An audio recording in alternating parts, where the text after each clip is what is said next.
the real deal. What's up, real dealers? Welcome back to the Real Deal Airsoft. In this video, we're going to be walking through the steps on how to perfectly build a 13:1 ratio high torque build for your single sector gears. So you're going to see exactly how to shim, my method, and little things around the gearbox. Guys, in this build, you're going to see a performance piston and Perun optical Mosfets. And I have big news for you guys. If you guys want any of these performance parts, you now can get them from my website at www.therealdealairsoft.com. If you also want to support your boy on his airsoft journey and pick up some dope swag, consider getting the Real Deal patch.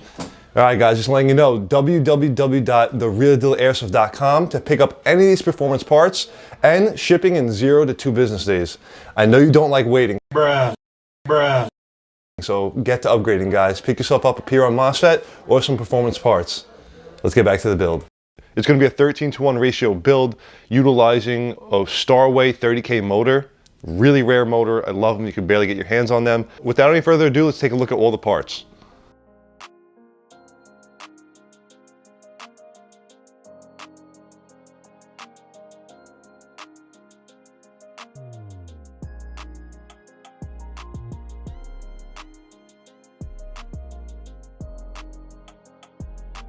Alright, so the first thing that we're going to do on this build is we're going to set the piston to the piston head. The reason why I do that is because I apply some red Loctite, and while that's curing, we could go ahead and shim the gears. So the first thing I do is install this, put a little red Loctite in the screw, and for this build, we're going to have to compensate for the angle of engagement. So what we're going to do is we're going to add an Insidious Armory spacer, so that it's going to be, instead of sitting like this, it's going to sit like that.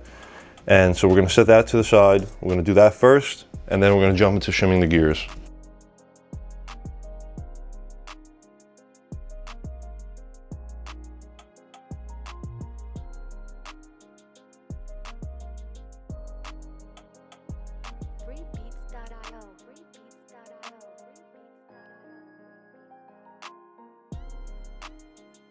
Boom. All right, real dealers, let's open the gearbox up. Piston's all the way back, so that means it's under tension, I would assume. Let's release the anti-reversal latch. Boom. VFC gearboxes have this cutout, makes it easy. We're gonna release the tension right now. All right. This seems to be an old VFC because it doesn't have a quick change gearbox. Let's open her up. You know, there's some nicks in the wires and stuff, but I'll fix all that. And shout out to you for sending me the gearbox without the motor grip. And then shout out to you for sending me out the motor grip without the motor screws. Making life easy. But let's open up this non-quick change spring so we can prepare our wrist. And pop this bad boy open. I'll show you what I do. I want to show you guys these little tips on what I do before I open the gearbox so that things don't go flying. All right, number one is I like to take a small Allen key or something like this. All right, boom. I like to push the gears down from the bushings or bearings and makes the gears sit down, as well as the anti-reversal latch. So once you push those things down and away, not a quick change, so insert something into the guide plug and push down towards the table. All right, I'm gonna push down, push the cylinder also. And that's it. Yeah, she's up. The first thing I do is I look to see if there are any shims on the top bushings. There weren't, so we're good. Pull up and out, boom, bang, pow, non-quick change. That's how we open it. All right, we got a Spectre MK2. That's really short stroke. All right, cool. So we have the auto shimming gears. We have the auto shimming columns on these VFC gears. Absolutely terrible. Get that booty stuff out of here. We definitely don't need that. All right, so the first thing we're gonna do is we're gonna shim the gears. So in order to do that, we're gonna have to remove all the wiring, remove everything, and we're gonna start with our bevel gear. We're gonna start with the bevel to pinion gear. The first part of shimming is we're gonna be taking the top half of this gearbox, and we're gonna be trying to determine the height of the top of this bevel gear, right? So this is how it's gonna be when we're shimming. We're gonna do the half shell method. I'm gonna put the grip on. The number one step that I do is I wanna know the height of the top of this gear. So we're gonna have to shim the gear to bring it up so that it's not scraping on the bottom of the gearbox, and also high enough so it's meshing perfectly in the teeth. But we don't want it high up, we don't want to shim the gear too high where there's absolutely no play and it's jammed into the pinion. So the first step is bevel to pinion, half shell method for the bevel gear. And once we determine the height that's needed on the bottom, we're done with the motor, we'll close it, and we'll see how much shims that we need to place on the bottom of the gear to just make sure it's not moving insanely throughout the gearbox. So first step is bevel to pinion. Let's do it. All right guys, so we just shimmed the bevel gear. So we adjusted the motor height, and you see where it is. It's on like the bottom portion of the gear. Put a 0.3 and a 0.2 shim, so 0.5 was perfect. And what you want is at least 1 millimeter of click click. You heard the click click?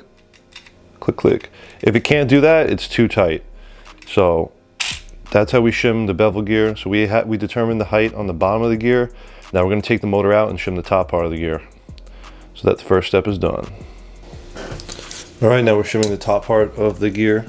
All right, so we want to eliminate this play as much as possible, or have it within 1 millimeter. So as you can see, there's a bunch of play, and so we're going to add shims on the top to limit that. When you guys are checking your shimming, make sure to put some screws back in the gearbox. Don't be slacking, you heard. Do it the right way. Add some tightness to the gearbox. I usually do the diagonal approach, boom, boom, boom. Side, bottom, top. All right, and what we're looking for bushings is 1 millimeter of play. Bearings is like 2 to 3 millimeters. So let's see what we got going on. We're looking, pay attention right here.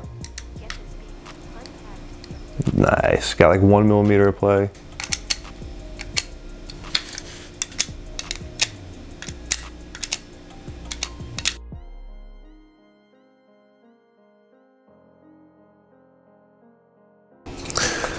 All right guys, I'm gonna show you what a perfectly shimmed gearbox sounds like. I did do a step off camera that was different. On the half shell method, we did shim the top part of the gear, but what I did was I put the bevel gear off camera. I put the bevel gear in on the top half of the gearbox so that the flat surface is facing up. And I inserted the motor grip like this, so without this side. And I observed if the bevel gear moved up or down. If the bevel gear moves up when you insert it, it's too tight and you need to move shims from the bottom to the top. And if the bevel gear doesn't move at all when you insert it, it's too high and you need to move one from the top to the bottom. So that was one little thing I did off camera to perfect the beveled pinion, but this is what it should sound like. Are you ready? Nothing. It sounds like absolutely nothing. And these gears are dry.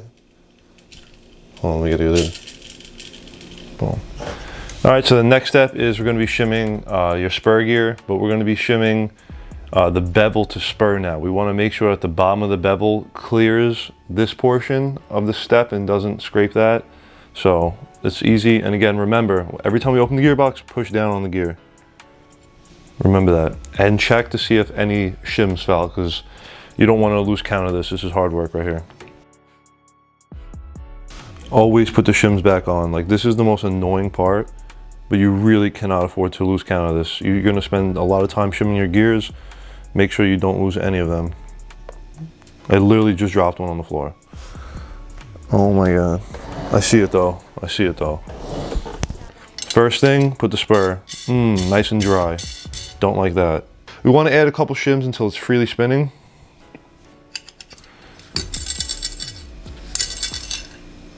All right, that's freely spinning, but you can hear some scraping. Listen. I'm gonna add a 0.1 on there. All right, so we added one more shim, and now it's spinning exactly the way we want it to. Effortlessly. All right, so now we're gonna be taking our bevel gear that's already been shimmed, right? And we're gonna insert it in with the spur gear. And we're gonna see the height, and I'll show you that in a second. Literally perfect. All right. So what we're looking for is to make sure that there's a clearance. Here, let me get you a better angle here. That there's a little millimeter space between the gears. I'm gonna try and spin and see if you can see it. So right now these are shimmed perfectly. Now that we know what the bevel to spur is perfect, we're gonna remove the bevel. The bevel's done zero. And now we're gonna shim just the top part of the spur. Right, so we're gonna do that right now. Really simple. We're gonna remove this. I'm just gonna add enough shims till there's like 1 millimeter of play on the top. That's it. We're freely spinning. Now take your sector gear, right? Put it right on in there. Ooh, tight. You see that?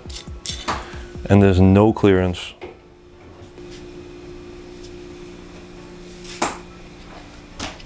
It's tight, so we got to add some shims now. It's best to shim with 0.1s, but not every kit has a ton of 0.1s, so we're going to start off with a 0.3. SHS shims, you want to sponsor your boy, you heard. Alright, still way too tight. I recommend to go to by 0.1, but I'm really experienced, so I kind of know what it's going to be. A little bit of improvement, but it's still sticking. Too tight, there's no clearance.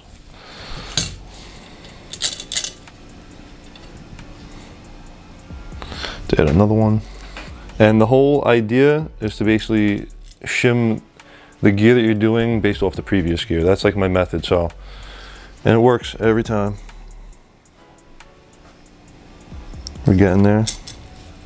We need one more 0.1, I can feel it.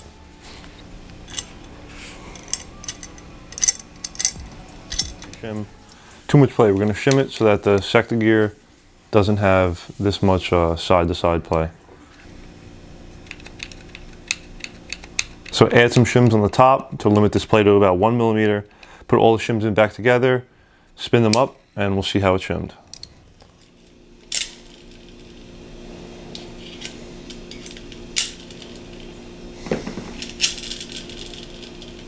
Yep, so there you go. Perfectly shimmed gearbox.